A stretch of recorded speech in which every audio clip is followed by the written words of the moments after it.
Magandang umaga po sa inyong lahat.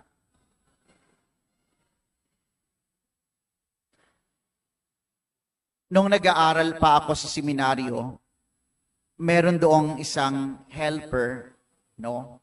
Si Kuya Dingdong. Araw-araw napapansin namin si Kuya Dingdong, nagkukwenta, nagsusumada. At alam niyo kung ano yung kinekwenta niya? Yung numero ng loto, no? Kaya every time na nakikita namin siya, tatanungin namin, "Kuya, kumusta na? Tatama ka na ba?" Sabi ni Kuya Dingdong, "Brother, malapit na, no? Isang konting number na lang, tatama na ako." Okay. Nakapari na kami't lahat.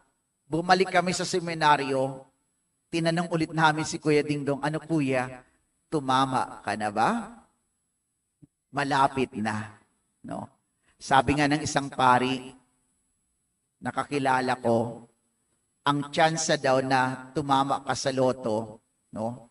Mas malamang pa, mas malaki pa yung probability na tamaan ka ng kidlat kaysa ang tumama ka sa loto. Pero, sino ba dito ang hindi tumataya sa loto? O sino ba ang tumataya sa loto? Siguro kung tatanungin natin, marami ang tumataya sa loto.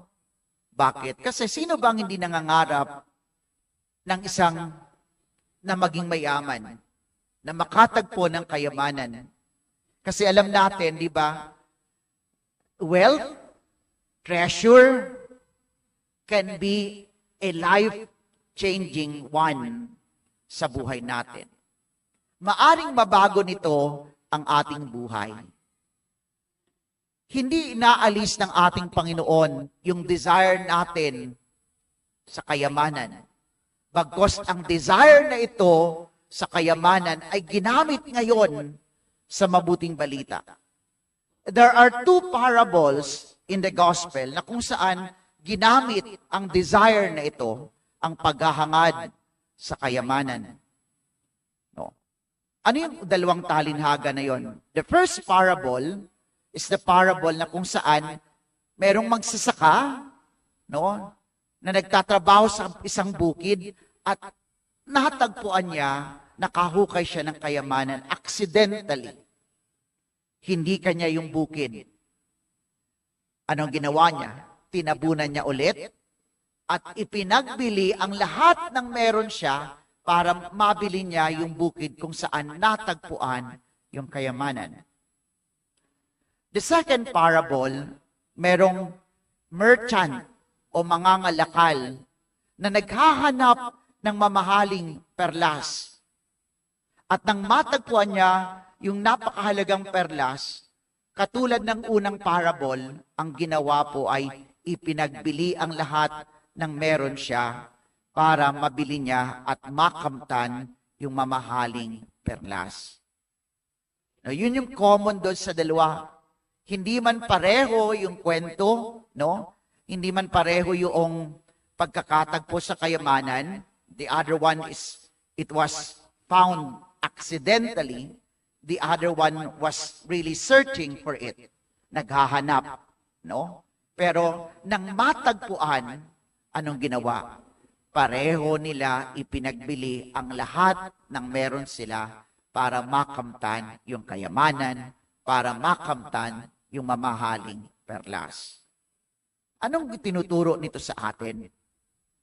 Tinuturo nito sa atin na bakit ipinagbili nila ang lahat ng meron sila, makamtan lamang yung kayamanan. Gustong ituro sa atin na kung ikukumpara yung natagpuan na kayamanan, hindi ito maikukumpara, kumbagay, walang kwenta yung iniwan nila compare sa natagpuang kayamanan. No? The value of the treasure that was found is more great than what they have left behind. Kung ano yung kanilang ipinagbili. No? The value ng kayamanan is greater, mas higit. Kaya, anong gustong ituro sa atin? Sa mundong ginagalawan natin, things have value. Ang mga bagay sa mundo merong value. Pero there are things that are of more great value. Sabi natin, una, ang mga bagay sa mundo may halaga.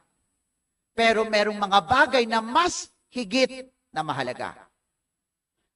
If we are going to look back sa first reading, sa unang pagbasa, ano bang kwento sa unang pagbasa?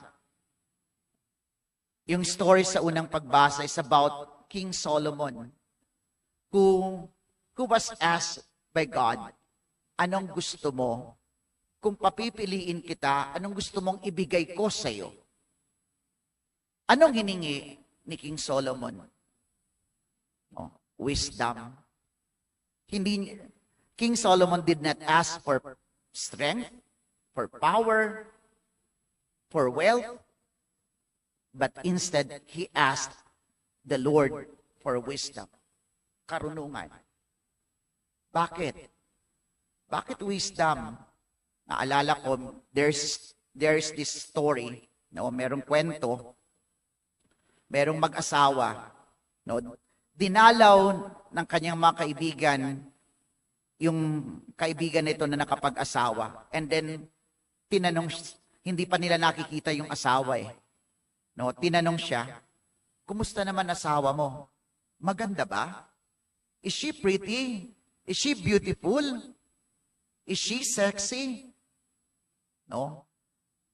Sagot ng asawa, ng lalaki, mabait siya.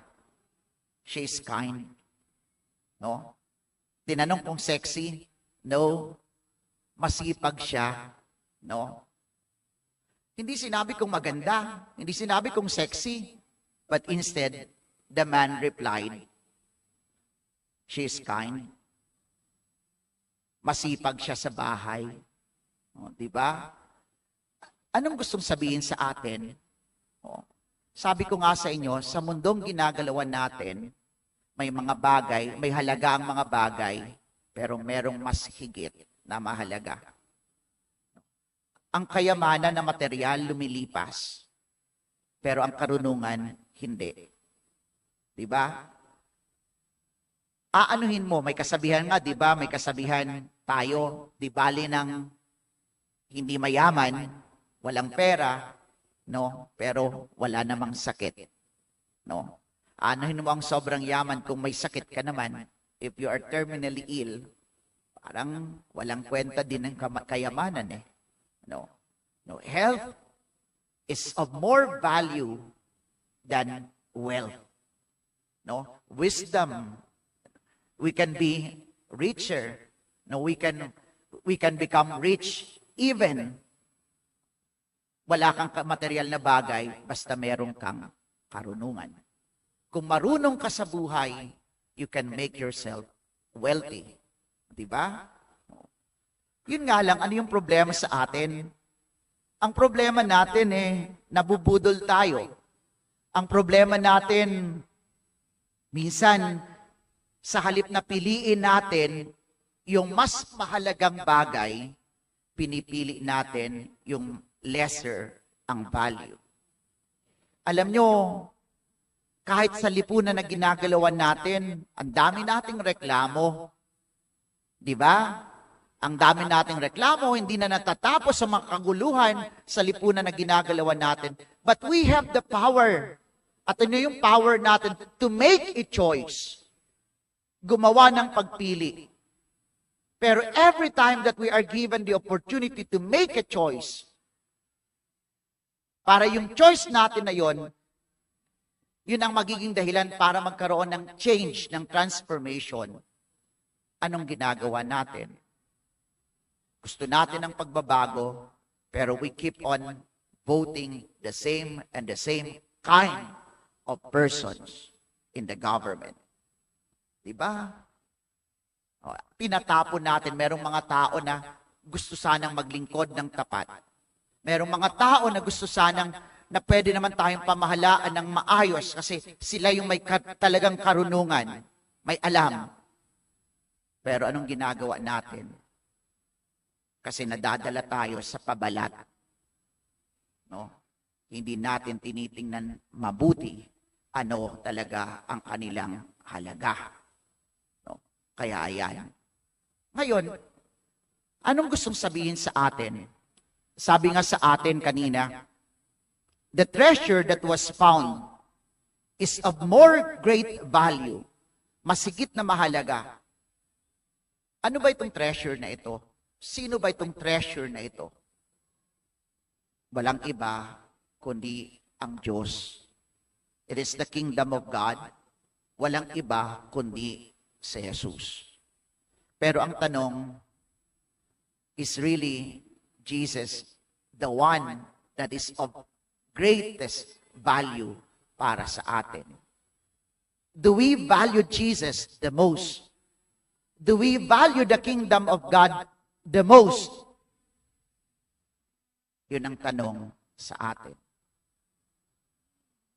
Yun nga, sabi ko nga sa inyo, marami sa atin Katoliko, marami sa atin may puon, marami sa atin nagsisimba naman, we flock the church every Sunday.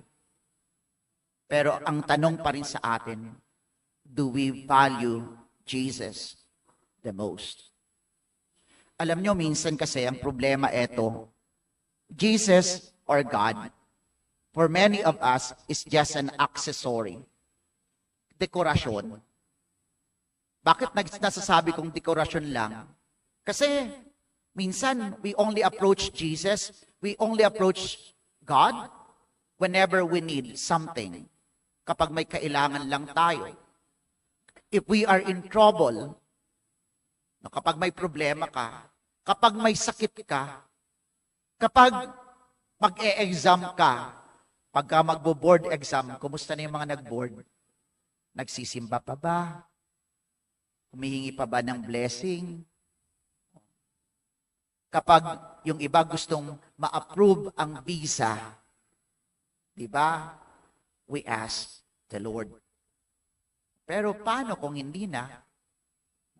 Kaya God, for many of us, is just like an accessory that we wear whenever we need it. Na para bang insurance policy na, basta ako, ganito, okay na. Pero tandaan natin, no? If God, the kingdom of God, is of the greatest value, alam nyo, ang hinihingi sa atin, relationship eh. Sa relasyon na ito, sana makita natin that Jesus is the life. Di ba? Siya yung daan, katotohanan at buhay. Life. Jesus is life himself. No? Sana yung makita natin. Kaya, limutin man, talikuran man yung iba, ang higit na mahalaga ay walang iba kundi si Jesus, ang kaharian ng Diyos. Ngayon, paano natin matatamasa o makararanasan ang paghahari ng Diyos? May mga bagay na dapat nating ipagbili. May mga bagay na dapat nating iwan. At ano itong mga bagay na ito? I'll give you 3 things in order for us to experience the kingdom of God, the reign of the kingdom of God. First, sell your worries. Sell your anxieties. No? Minsan yung mga pag-aalala natin, yun ang para bang umaagaw sa atin ng karanasan ng kaharian ng Diyos. Ngunit anong dapat nating gawin? Ibig sabihin ng sell your worries, put your trust in God. Magtiwala sa Diyos. Pangalawa, marami sa atin punong-puno ng maraming bagay na dinadala sa puso. May mga grudges, nanduroon yung puot, yung hinanakit. No? Sell your grudges. No? Ano pa?